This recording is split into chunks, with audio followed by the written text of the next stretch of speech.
Bonsoir à toutes et à tous et merci d'être au rendez-vous de ce 20h. Voici les titres. Situation pluviométrique, le sud et le sud-est bien arrosés ces derniers jours. D'autres précipitations sont attendues, ce qui fait espérer une bonne campagne agricole. L'espoir est aussi permis dans le nord malgré le retard qui a été noté dans l'installation de l'hivernage. Le point est dans différents postes pluviométriques du pays dans cette édition. Plus de 1000 plans pour sauver le littoral de Guédiawaye. Le service des eaux et forêts se mobilise ainsi pour fixer les dunes et freiner l'ensablement de la VDN 3. La délégation des vacances citoyennes magnifie le travail effectué. Dans lundi sport, le sujet dominant est le handball. Les Lioncelles ont effectué leur dernière séance d'entraînement sur la route des championnats d'Afrique qui se jouent cette année au Niger. Basket, football, spécial Olympics, hommage à Mamadou Tou sont les autres sujets de lundi sport. Mesdames, Messieurs, bienvenue dans ce journal. Tout d'abord, direction le sud du pays. À la date du 1er septembre 2019, les 3 départements cumulés de Ziguinchor sont à plus de 1600 mm de pluie. La saison des pluies se passe donc normalement à Ziguinchor, malgré quelques postes déficitaires notés dans les zones de Oussouye et à Bignona. Le service météo assure que les signaux sont au vert, avec d'autres pluies qui sont attendues. On fait tout de suite le point avec notre correspondant Abdulaziz Ban. Avec plus de 1600 mm dans les 3 départements de la région, la saison des pluies se poursuit d'une manière acceptable dans la capitale du Sud. Depuis le début, à ce jour 1er septembre 2019, Ziguinchor est à 662 mm, le poste de Bignona est à 405 mm, celui d'Oussouye est à 556 mm. Si nous comparons par rapport à la moyenne 1981-2010, nous constatons que tous les postes du département de Ziguinchor sont à la normale. Si nous venons au département de Bignona, il y a quelques postes qui sont à la normale, comme le poste de Djouloulou, le poste de Kafountine, alors que d'autres postes, comme Signan, Tendouk, sont déficitaires. Si nous venons au département d'Oussouye, là-bas aussi, c'est le même cas. Oussouye, par exemple, est à la normale, de même que Loudiaolof, alors que Cap Skirring et Djembereng sont déficitaires. Depuis le mois de mai, on avait dit que nous attendons un cumul pluviométrique normal à déficitaire. C'est ce qui est en train de se traduire à pareil moment. Malgré ce déficit noté dans certaines zones d'Oussouye et de Bignona, les signaux sont au vert et tout se passe normalement. D'après nos amis de l'agriculture, ils nous disent que les cultures se portent bien. Donc, ces cultures mises en place ne sentent pas le déficit pluviométrique de quelques postes au niveau de la région. Tout se passe bien. Oui, pour le moment, à ce jour, tout se passe correctement du point de vue cumul pluviométrique. Pour l'heure, la capitale du Sud continue d'être arrosée par la pluie et selon le service météo, la situation va continuer au grand bonheur des agriculteurs. À ce jour, à Tambacounda, des cumuls importants sont enregistrés dans les différents postes pluviométriques. C'est le plus grand donc est noté à Neteboulou avec 508 mm de pluie et les 10 prochains jours restent favorables et d'autres pluies sont donc attendues selon le chef de la station météo de Tambacounda. Nous l'écoutons au micro de notre correspondant Abdoulaye Sinkare. L'hivernage jusque-là se porte moyennement bien parce qu'en termes de cumul saisonnier, nous avons jusqu'à 411,8 mm au niveau de Tambacounda Aéroport. À Dialokoto, nous avons 359,7 mm. À Makoko-Limantan, nous avons 445,7 mm. À Missira, nous avons 450 mm. Mais la plus forte quantité en termes de cumul jusque-là, nous l'avons au niveau de Neteboulou avec 508,7 mm. Au niveau de Kompentom, nous avons 338,3 mm. Au niveau de Goudiri, nous avons 267,9 mm et 284 mm au niveau du département de Bakel. La situation est toujours favorable pour la décade prochaine, c'est-à-dire les 10 prochains jours, au niveau de la région de Tambacounda, parce que du 3 au 4, du 7 au 8 et du 10 au 11, nous attendons des événements pluvieux qui pourront intéresser la région. Selon la normale en vigueur, la normale 81-2010, les pluies continuent jusqu'en octobre. 5 jours de pluie en général sont attendus pendant le mois d'octobre. Les tendances pluviométriques sont également bonnes du côté de Matam. C'est l'avis du chef de station régionale météo. Ousseynou Sow parle de 90 mm enregistrés durant ce week-end à Matam. Nous l'écoutons au micro de nos équipes TV à Matam. Pour décrire la situation, il a plu le jeudi et le vendredi. On a eu à peu près 90 mm. La dernière décade du mois d'août a été marquée par des quantités assez importantes quand même. L'année passée, on avait des problèmes avec le mois d'août, mais cette année, la dernière décade a été vraiment pluvieuse. Rien que pour le mois d'août, on a presque 150 mm, ce qui nous fait un cumul pour la région de Matam, le département de Matam, de 205 mm pour le moment en 17 jours de pluie. L'état hygrométrique est favorable actuellement, donc nous croyons que peut-être le mois de septembre, ce sera un mois où les pluies seront au rendez-vous parce que la situation actuellement est vraiment favorable. Les tendances globales à présent notées que malgré les dernières précipitations, la situation pluviométrique est déficitaire dans le nord et dans le sud du pays. Elle est excédentaire dans le centre-ouest, mais les pluies sont attendues. Des pluies sont donc attendues cette semaine. Les détails avec Rogia Touba qui nous fait ici tout de suite le point. Le week-end a été particulièrement pluvieux dans plusieurs localités. On atteste les quantités recueillies. On a eu un cumul du vendredi, donc vendredi dernier, au samedi et dimanche aussi. Et on voit qu'il a beaucoup plus plu sur les régions centre du pays. Par exemple, Nganda a eu 95 mm, donc près de 100 mm qui ont été reçus comme cumul pluviométrique. Dakar a reçu 71 mm. Rufisque a enregistré 75 mm. Un peu vers le nord du pays, Matam a eu 88 mm. Et vers le sud, Cap Skirring a enregistré 65 mm. Donc en gros, c'est pratiquement les pics de pluie qui ont été soulevés, mais c'est l'ensemble du territoire sénégalais qui a été arrosé entre vendredi, samedi et dimanche. Malgré les dernières précipitations, la situation pluviométrique est par endroits déficitaire. Vers la dernière décade du mois d'août, on a eu un regain des activités pluvieuses orageuses et beaucoup de pluies qui ont été sur le pays. Malgré ces pluies, on a un déficit pluviométrique donc qui reste marqué sur les régions nord et centre du pays, de même que vers les côtes, et un léger excédent pluviométrique vers le sud-est du pays, vers Kédougou. Donc là, c'est par rapport à la moyenne climatologique. En le comparant par rapport à l'année passée, en 2018, on note c'est toujours un déficit qui ressort donc sur le bilan par rapport à l'année passée. Donc un déficit qui reste marqué sur les régions nord et sud du pays et un léger excédent par rapport à l'année passée sur les régions du centre-ouest, donc vers Dakar, Thiès et Mbour. Le déficit pluviométrique constaté pourrait être résorbé avec les précipitations attendues cette semaine. C'est une semaine, la semaine du 2 au 9, si je ne me trompe, reste très favorable à des activités pluvieuses orageuses. Déjà, la journée du mercredi allant vers jeudi, d'autres pluies sont attendues sur une bonne partie du territoire sénégalais, de même que vers les côtes, sur l'axe Dakar, Mbour et Fatick, de même qu'en Casamance. Une accalmie sera ensuite observée avant une reprise des activités pluvieux-orageuses le week-end prochain. Les activités pluvieuses orageuses qui sont indispensables également pour les plans. Reboisement justement du littoral de Guédiawaye. Plus de 1000 plans ont été mobilisés par le service départemental des eaux et forêts de la localité. Une manière de fixer chez les dunes et de lutter contre l'ensablement de la VDN 3. La délégation des vacances citoyennes conduite par la ministre de la Jeunesse a constaté le travail effectué sur place. Ibrahim Ndong. Une activité vitale, le reboisement du littoral de Guédiawaye. L'objectif pour les autorités est clair, fixer les dunes de sable. On a 3 parcelles dans le cadre de l'écopass. Chaque parcelle fait 1,25 hectare.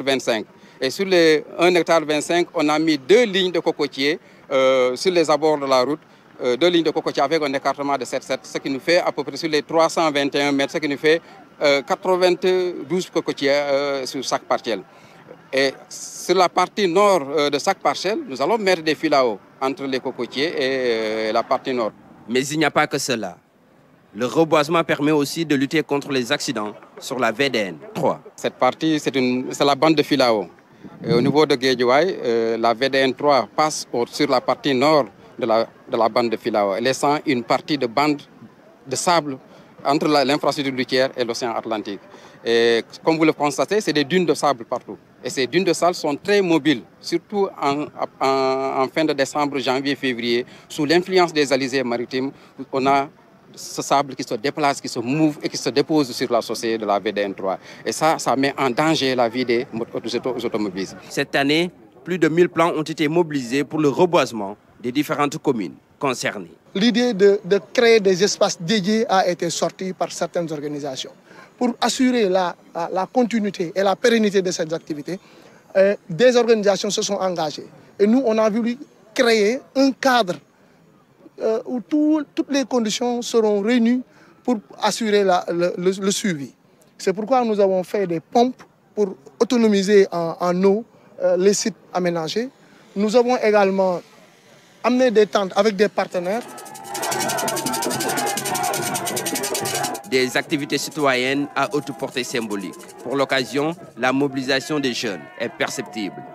La période des vacances citoyennes est l'un des moments privilégiés de mon département en raison de la portée sociale et pédagogique des activités citoyennes qui la rythment. Elle permet d'offrir aux jeunes l'occasion de consolider leur citoyenneté à travers leur engagement volontaire au service du développement de leur terroir. Le civisme et la citoyenneté, composante essentielle du programme Vacances citoyennes, se fondent sur la participation volontaire et librement consentie des jeunes à l'école de la vie pratique où l'enseignement se fait par l'action et par la pédagogie de l'exemple. Devant l'assistance, le ministre de la Jeunesse est aussi revenu sur l'esprit républicain qui sous-tend la tournée des vacances citoyennes.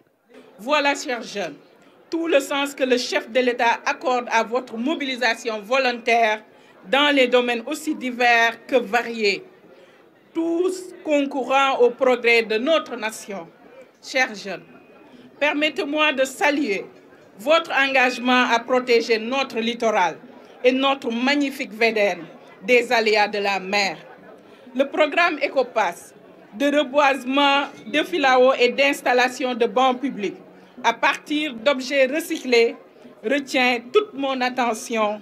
Vous devez, à travers ces actions d'utilité publique, toute ma considération et toute ma reconnaissance. Dans la commune de Golfe Sud, il n'y avait pas que le reboisement et la sensibilisation sur les cas de noyade comme activité.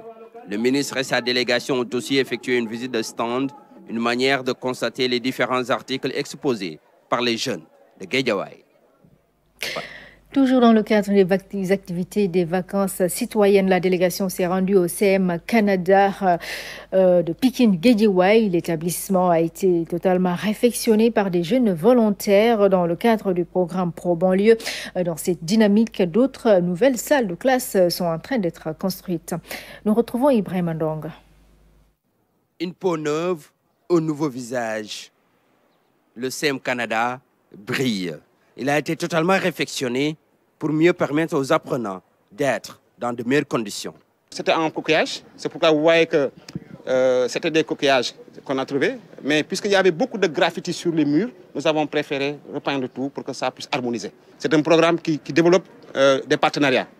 On est en train de saisir certains partenaires qui sont à Guédiawaye, qui sont en train de faire du pavage pour nous aider un peu sur ce produit, pour qu'on puisse au moins aménager au niveau du jardin des espaces où les gens peuvent en tout cas circuler. Je voudrais exprimer toute ma fierté à la jeunesse du Sénégal.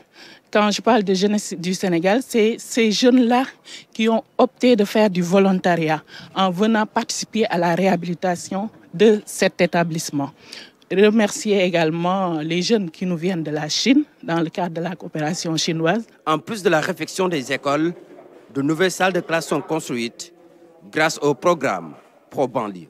Nous avons fondamentalement repris l'électricité parce que l'électricité était aussi vraiment totalement défectueuse. Nous avons tout repris.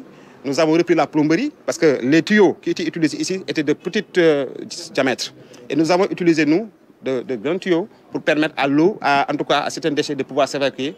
Il vous est arrivé au début que nous étions là, ici, que l'odeur de cette toilette, vous sentez déjà. Et nous avons quand même aujourd'hui pu réaliser tout ça en changeant complètement le conduit d'eau, le conduit des déchets. Le CEM Canada existe depuis 1971. Aujourd'hui, il accueille une de ses anciennes élèves, devenue ministre. Je voudrais féliciter la ville de Guédiawaye qui, sous la houlette de son maire, a initié ce camp. Ce camp qui est d'une utilité hautement appréciée par les populations, surtout par les élèves. Parce que ça permet chaque année de réhabiliter, mais aussi de faire l'extension des lycées et collèges du département. Donc je voudrais féliciter le maire et le conseil municipal de Guédiawaye, mais aussi les partenaires. Pro-banlieue est un programme au service de l'éducation. Chaque année, des écoles sont réhabilitées et construites dans la banlieue.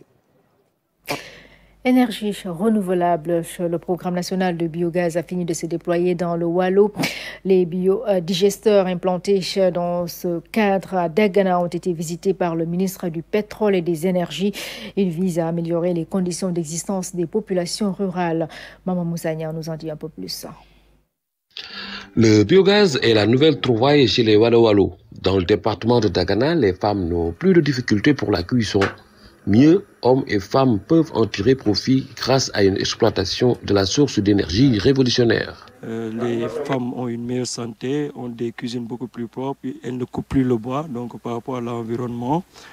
Les ménages ont aussi donc des revenus. Également les animaux qui sont stabulés, il y a l'aliment de bétail, il y a l'augmentation des rendements agricoles. Donc en résumé, avec des procédés très simples, il y a un changement structurel au niveau de la localité.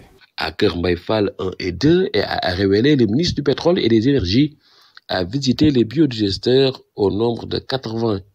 Ici, les ménages bénéficient à présent d'une source d'énergie propre, tant pour la cuisson des aliments que pour l'éclairage à travers le biogaz, ainsi que de l'engrais organique de bonne qualité.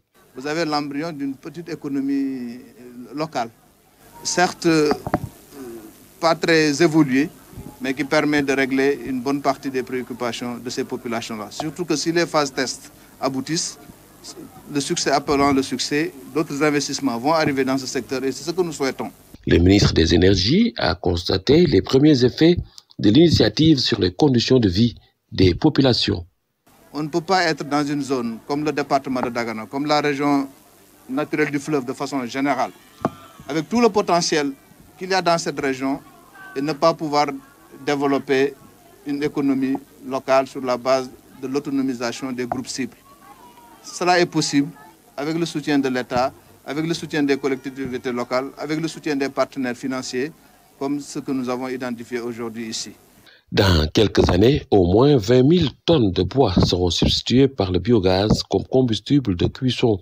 6 000 hectares de forêts préservées par année et un véritable mécanisme de financement durable mis en place dans ce cadre. Et puis la stratégie Sénégal numérique 2025 a fait l'objet d'échanges entre le ministère de l'économie numérique et les directeurs de services relevant de son département. Occasion pour les parties prenantes de partager sur les réalisations et défis de ce ministère. Radika Ndongo nous en dit un peu plus. Le secteur des télécommunications constitue la locomotive de l'économie numérique, le socle sur lequel va s'élaborer la transition numérique de toutes les sociétés. Le ministre de l'économie numérique et des télécommunications a offert à ses collaborateurs un petit déjeuner pour échanger, entre autres sujets, de la stratégie Sénégal numérique 2025. L'Agence de développement de l'informatique de l'État s'engage à œuvrer pour la réduction de la fracture numérique. Nous avons aujourd'hui le rôle transversal que va jouer, en tout cas, cette nouvelle architecture gouvernementale avec le ministère de l'économie numérique et des télécommunications. L'ADIE est aujourd'hui disposée à travailler en étroite collaboration avec tous les collaborateurs du ministère dans tous nos projets pour vraiment faire rayonner ce ministère, faire de telle sorte que nous puissions porter le développement numérique de ce pays. Le directeur général de l'autorité de régulation des postes et télécommunications dira que l'une de ses principales missions est la réussite de la stratégie Sénégal numérique. Cette mission, c'est faire du Sénégal un pays numérique, faire du numérique un pilier et une ossature de notre économie. La rencontre entre le ministre de l'économie numérique et des télécommunications et les directeurs généraux du département a permis de revenir sur les réalisations et les défis qui interpellent le département. Un entretien très fructueux, des échanges sur le secteur. Je pense que nous avons même été jusqu'à parler des enjeux, des problèmes et contraintes que nous rencontrons pour le développement du secteur du numérique, des télécommunications et des exercices de solutions aussi ont été trouvés, mais surtout la nécessité de mettre en place un cadre de collaboration entre l'autorité de régulation et le ministère technique chargé de l'élaboration et de la mise en œuvre de la politique dans le secteur. En 2025, le numérique pour tous et pour tous les usages, avec un secteur privé dynamique et innovant, sera possible. Santé, revue des activités de communication du Service national de l'éducation et de l'information pour la santé SNEPS. Le repositionnement de cette structure désormais érigée au rang de direction est une nécessité selon la tutelle. De nouvelles allocations budgétaires devraient permettre des actions plus efficaces du SNEPS. Oumar Diaw. Dans le cadre de sa mission de coordination des stratégies d'éducation, d'information et de communication pour la santé, le SNEPS, après une tournée régionale, a procédé à sa revue semestrielle. Dans cet exercice, le niveau central est particulièrement ciblé. Impliquer le niveau central afin que la communication puisse occuper une place importante dans la politique sanitaire de ce pays. Sans la communication, je pense qu'on ne peut pas vraiment relever le défi de la santé pour tous. Le défi de la santé pour tous passe certes par des infrastructures et du personnel qualifié, mais il passe aussi par le renforcement des moyens du SNEPS devenu direction. L'une des instructions de M. le ministre de la Santé, c'est de faire en sorte que les lignes budgétaires de communication qui sont enfouies dans les directions, dans les services, dans les programmes, puissent être capitalisées par le SNEPS. Quelques 11 bureaux régionaux, BREPS, ont été visités au cours de cette mission d'une semaine soutenue par l'UNICEF. L'objectif de repositionnement du SNEPS est clair pour plus d'efficacité dans l'information et la communication, qui sont des intrants d'un système de santé. Les anciens de l'école supérieure polytechnique de Dakar ont mis en place une association alumni, une façon de fédérer toute l'expertise de l'ESP et de contribuer davantage au développement du pays. L'Assemblée générale s'est tenue ce week-end à Dakar. Compte rendu Youssouf Kaba. ESP, École supérieure polytechnique de Dakar, née dans les années 60, a contribué activement à la formation des élites du pays, de la sous-région et de l'Afrique entière. Pour capitaliser tous ces profils au bénéfice du développement du continent, les anciens étudiants mettent en place une plateforme de réflexion et de contribution. C'est un besoin que les anciens de l'École supérieure polytechnique ont toujours manifesté. Et aujourd'hui, un groupe a réussi à le faire. J'ai coordonné ce groupe, donc, qui est le comité de pilotage. Force de proposition pour les pouvoirs publics, mais également force de proposition pour l'administration de l'école, pour permettre d'adapter les curricula de formation. Je pense que c'est tout le sens de la mise en place de cet alumni. L'Institut accorde beaucoup d'importance à cette association. Elle devrait voir le jour depuis bien longtemps, mais le sort en a décidé autrement. Je tiens à rappeler la pertinence de la vision du comité de pilotage, du comité d'initiative, accompagné par le service de valorisation donc, de notre école, dirigé par le professeur Ndiaga Ndiaye. Donc, vous vous êtes donné corps et âme pour organiser cette journée de retrouvailles annonciatrice de lendemain meilleur. Cette rencontre est une première assemblée générale. Elle a permis à la mise en place du bureau des alumni de l'École supérieure polytechnique de Dakar. Et puis le bref survol de l'actualité internationale nous conduit en Chine, au Bahamas et en Afrique du Sud. Tout d'abord au Burkina Faso, deux généraux liés au putsch manqué de 2015 ont été condamnés. Le récit de Philomène Conscience Diagne. Les généraux Gilbert Diendéré et Djibril Bassolé écopent respectivement de 20 et 10 ans d'emprisonnement ferme. C'est ce qui ressort du procès Marathon.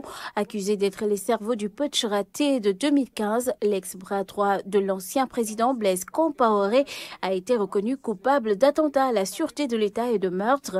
L'ancien ministre des Affaires étrangères a pour sa part été accusé de trahison. Pour la défense, ce verdict est perçu comme un règlement de compte politique pour les proches des victimes. Les peines sont disproportionnées aux infractions. Le chaos à Johannesburg avec une nouvelle fièvre xénophobe qui continue de se répandre. Des violences contre les ressortissants étrangers africains se multiplient. Une cinquantaine de magasins ont été vandalisés depuis dimanche dernier avec 3 morts déjà, ainsi qu'une soixantaine d'arrestations. Un mouvement national est lancé par plusieurs corporations ce lundi pour en découdre avec ces étrangers. À noter que ces violences ne sont pas récentes. Depuis 1 an déjà, près de 200 morts ont été enregistrés. Ils sont accusés de voler le travail des locaux. Environ 13 000 maisons ravagées par le passage de l'ouragan Dorian aux Bahamas. Les vents ont soufflé à 300 km/h. L'ouragan de catégorie 5 a eu un impact catastrophique sur l'archipel des Caraïbes. Le bilan des victimes est encore inconnu. Les humanitaires s'attendent à des besoins importants en abri, en eau potable et en assistance sanitaire à court terme. Dorian progresse cependant vers les États-Unis mais affaibli, passant en catégorie 4. Des ordres d'évacuation ont été donnés aux habitants des côtes de 3 États américains, à savoir la Floride, la Géorgie et la Californie.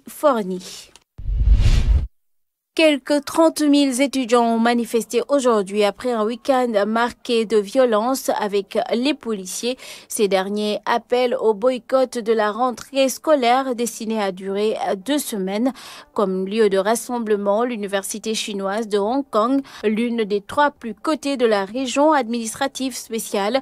Certains étudiants ont rejoint un autre lieu de manifestation, celui de la Confédération des syndicats qui a appelé à une grève générale.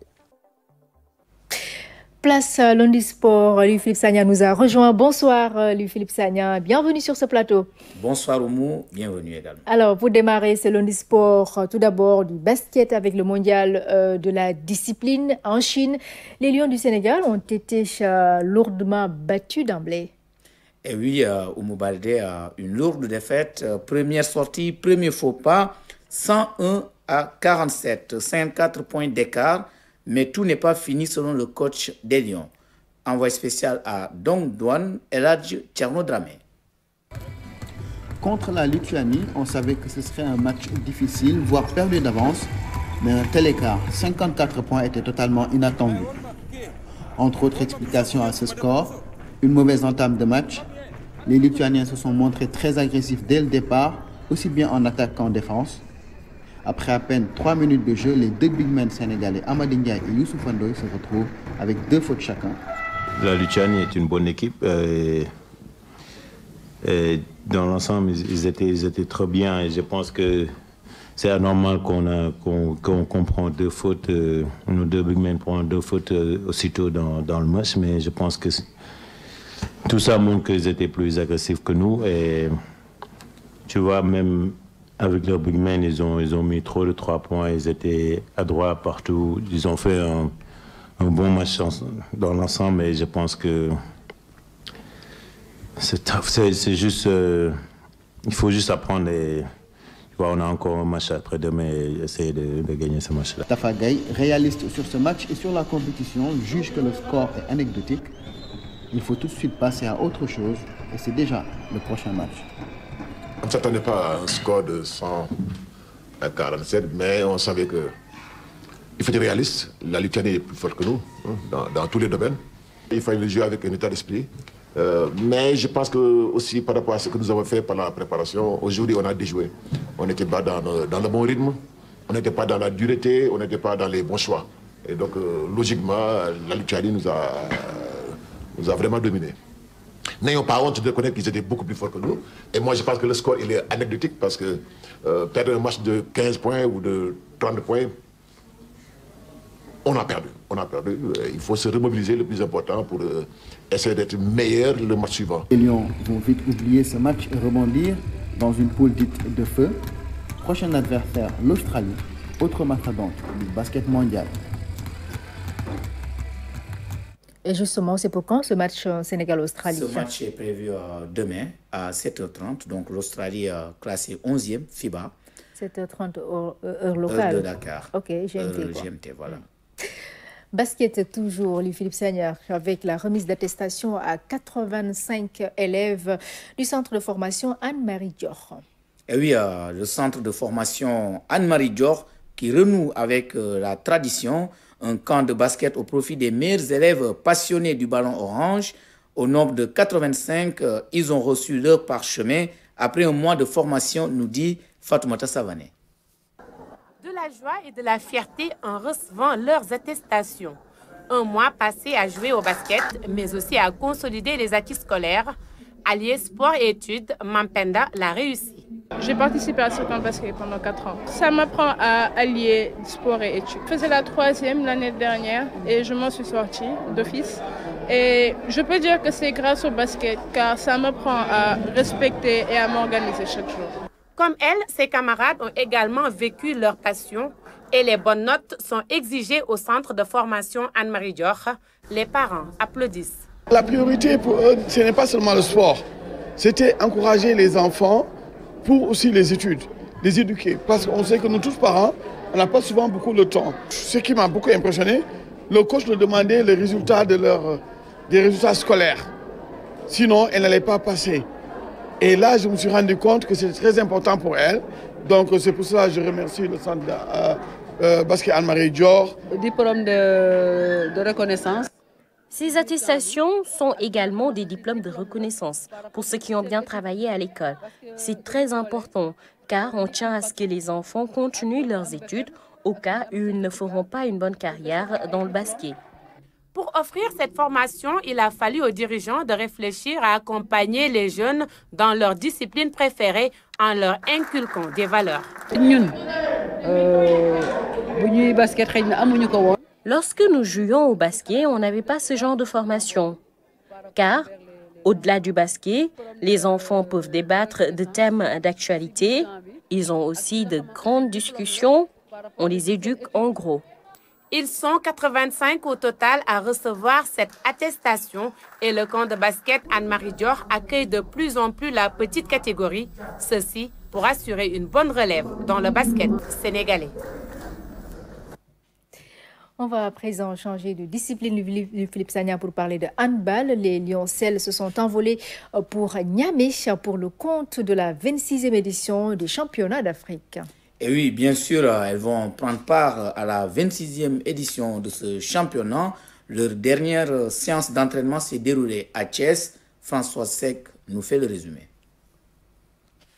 Plusieurs semaines de dur labeur, 2 séances d'entraînement par jour, les Lioncelles préparent le championnat d'Afrique de handball, catégorie U20. Un seul souhait, réussir le pari de la participation. Ça nous a fait du bien, ça nous a permis de monter en puissance, de réviser nos gammes, aussi bien en attaque qu'en défense, et de préparer les filles psychologiquement pour la CAN.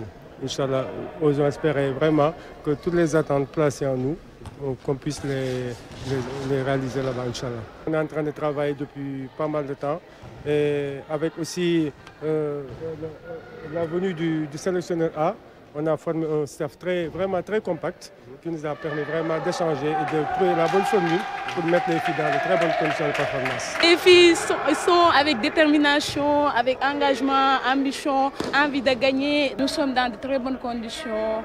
Avec le staff ici, on s'entraîne matin et soir avec des séances très dures même parce que nous attendons une compétition qui n'est pas du tout facile. Après avoir remporté l'IHF Trophy zonal à Nouakchott et celui continental à Conakry, le groupe s'est renforcé avec une nouvelle recrue, Maïmouna Cham, qui évolue en Espagne. En Espagne, j'ai une équipe qui s'appelle Boya depuis très longtemps. Et maintenant, j'arrive ici pour jouer. Et les filles-là, elles sont bien, l'ambiance ici, c'est oui, comment? Oui, très bien, très bien. Très bien. Oui, okay. Je suis très contente. C'est la première fois que je viens ici.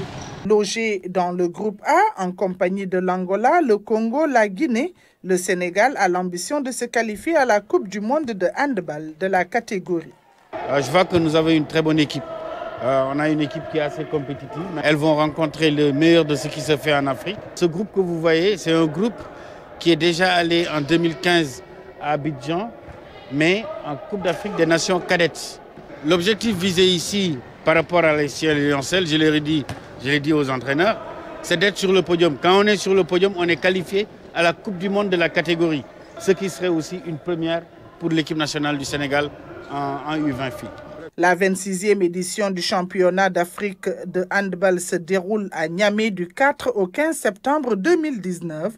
Quelques semaines plus tard, la Fédération sénégalaise de handball va accueillir pour la première fois le tournoi qualificatif aux Jeux olympiques du 26 au 30 septembre. Il regroupera 4 grandes nations d'Afrique de handball. Philippe Sagna, nous reparlons du décès de l'ancien international sénégalais Mamadou Tau avec l'hommage de ses proches à Ziguinchor.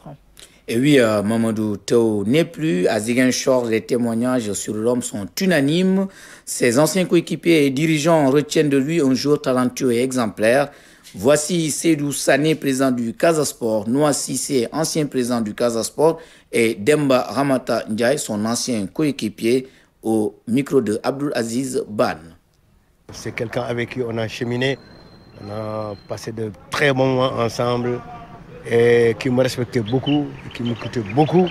Et vraiment, Modou, c'est une grande perte. Vous savez, Modou, c'était un joueur du Djaldjob Football Club. Djaldjob Football Club de Dakar. Et nous, quand on allait jouer à Dakar, les après-midi, après les matchs, on était ensemble avec Modou à Dakar. On passait la soirée ensemble, on allait chez lui, il venait au siège. Et le soir, au moment où nous on allait rentrer, il nous accompagne au siège. Tout le monde est dans le bus, dans le car, lui il est là. On le quitte, on s'en va, il reste à Dakar. Toute l'année, ainsi de suite. Je crois que c'est ce qui l'a le plus marqué. Ce qui fait qu'il s'est dit, bon, mes copains s'en vont. Pour laquelle il a demandé, est-ce qu'il ne peut pas venir? On lui a dit, mais ouais, donc je viens de Casa, ok. Et Djaldjob, il a dit non, il n'y a pas de problème. C'est comme ça que Tau a quitté Djaldjob pour venir jouer au Casa. Il était déjà international junior. Quand il venait en 79, je suis avec nous au Casa. Quand l'équipe nationale est allée en Malaisie pour sa première sélection, en équipe nationale A, au retour, mais Tau est venu avec des équipements vert, blanc, 16. À l'époque, ce n'était pas 18 jours, c'était 16. Hein? À l'époque, c'était 16, ce n'était pas 18. Il est venu avec 16 équipements. Il dit vert, blanc. Maillot vert, culotte blanche, bas vert. Il me dit voilà, ça va, il est là, pour équipement. Comment? Mais tout le monde a un de koyone, ça va, que ngay jënd xaliss ngay jënd équipement pour équipe bi. Équipe mu non, man mako jënd rek pour équipe. Alors on s'est dit que attention, mais le gars, notre copain a acheté, donc on ne portera plus les maillots du groupe et on continue à porter les maillots de Tau. Et les gens disaient, mais quand c'est un équipement réglable, bien réglé sur chaque fois. Or, ils ne savaient pas, nous on n'a rien. Or, ça c'est Tau qui l'avait acheté. Équipe nationale de Djogé, prime Malaisie, nous avons un équipement complet, on s'est dit que les bon, équipement Tau, et finalement, mon règle dans le sol, les gens disaient, mais quand c'est un jeu, or, nous savons parce que c'est Tau qui l'avait acheté. Le Sénégal a perdu un grand homme. Le Sénégal a perdu un très grand joueur. Mais le Sénégal a perdu également un homme de très grande valeur. Mamadou Tau nous a quittés. Sa disparition m'a profondément attristé, profondément ému. Et quand je passe en rétrospective ce que fut ce footballeur, ce qu'il a incarné au sein d'un club comme le Casa Sport, je n'en suis que profondément attristé et présente les condoléances à sa famille. Je voudrais m'incliner devant cette triste nouvelle. La disparition de Mamadou Tau a été vécue ici hier de manière très difficile. C'était difficile d'accepter, mais c'était la loi divine. On ne pouvait pas faire autrement. Mais tout simplement pour dire que Mamadou Tau, comme on l'appelle, est un fils, il faut le dire, de Ziguinchor. Il y a eu des joueurs que nous avons connus ici dans le temps, qui sont venus jouer au Casa Sport et qui, après leur mission, sont rentrés. Et Moruto, il est resté à Ziguinchor. Même malade, il est resté ici. Pendant tout ce temps, il est resté ici. Quand il est allé au niveau de Belgique, à l'étranger, quand il est revenu à la fin de sa carrière, il est encore revenu à Ziguinchor et servir son club, le Casa Sport. Nous pensons qu'il mérite beaucoup de choses ici à Ziguinchor. Un vibrant hommage lui sera rendu. Nous sommes en train de voir les modalités et les mécanismes à mettre en œuvre, mais nous allons lui rendre un vibrant hommage pour témoigner notre amitié, notre fraternité vis-à-vis de Mamadou Touré. Voilà donc les témoignages du côté des Ziguinchor sur Mamadou Touré, arraché à notre affection, paix à son âme. Alors, nous parlons à présent du week-end des Lions en Europe. Sadio Mané a encore marqué pour Liverpool. Oui, Sadio Mané a marqué, mais l'image marquante demeure sa colère noire. À sa sortie, le Lion n'a pas du tout aimé l'attitude de Mohamed Salah, qui n'a pas voulu lui faire la passe sur une action de but. Le week-end des Lions est passé à la loupe par Ibrahim Mboup. On a rarement vu Sadio Mané dans cet état. Il en a eu gros sur le cœur samedi. Sur le banc, Sadio Mané a ruminé sa colère. Il n'a pas du tout apprécié l'individualisme de Mohamed Salah. Alors que l'Égyptien pouvait lui faire la passe, il a préféré se la jouer perso, une séquence qui a presque relégué au second plan la victoire de Liverpool devant Burnley, 3-0.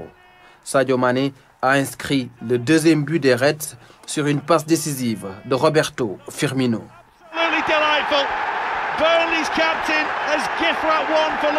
En France, le défenseur international sénégalais Racine Colly a été aussi décisif. Il a permis à Nice de battre Rennes en marquant le but victorieux à la 92e minute. Nice l'emporte 2-1. Face aux Niçois. En Italie, Kalidou Koulibaly a été buteur mais contre son camp. Un CSC dans le temps additionnel qui donne la victoire à la Juventus face au Napoli, 4-3. Une info de transfert, Mbaye Diagne a été prêté au club belge du FC Bruges par Galatasaray. Un prêt payant avec option d'achat.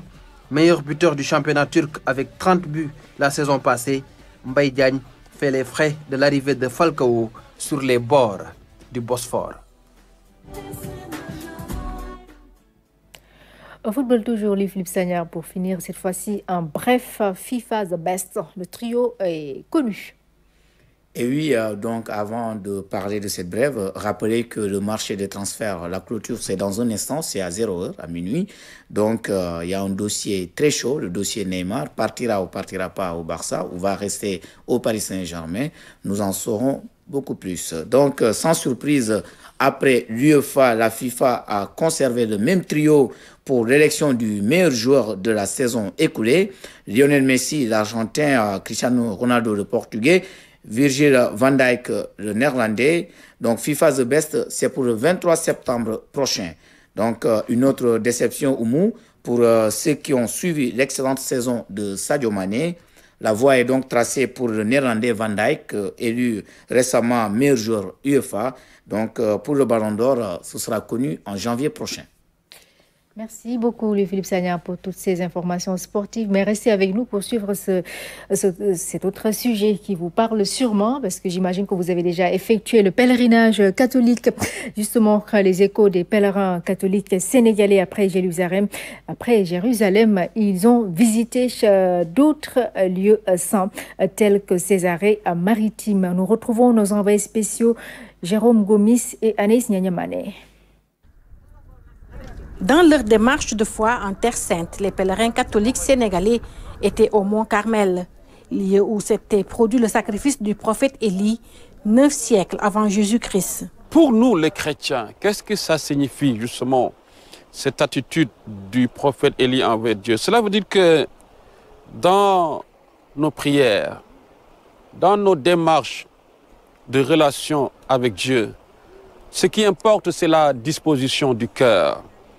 C'est de partir toujours de Dieu, d'être confiant que Dieu va exaucer notre prière.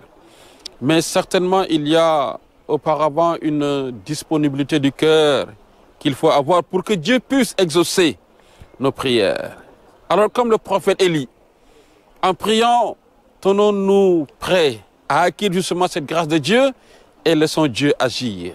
Césarée maritime, où l'apôtre Saint Paul a séjourné 2 ans comme prisonnier après son arrestation dans le temple de Jérusalem, et Emmaüs, village où se trouve l'église qui a conservé l'arche d'alliance pendant une 20aine d'années. Des lieux saints qui suscitent la reconversion. À Césarée de Philippe, nous retenons que l'évangile s'ouvre aux païens. Et avec l'épisode de Paul qui quitte Césarée pour Rome, maintenant l'évangile ou la parole de Dieu se répand à travers le monde.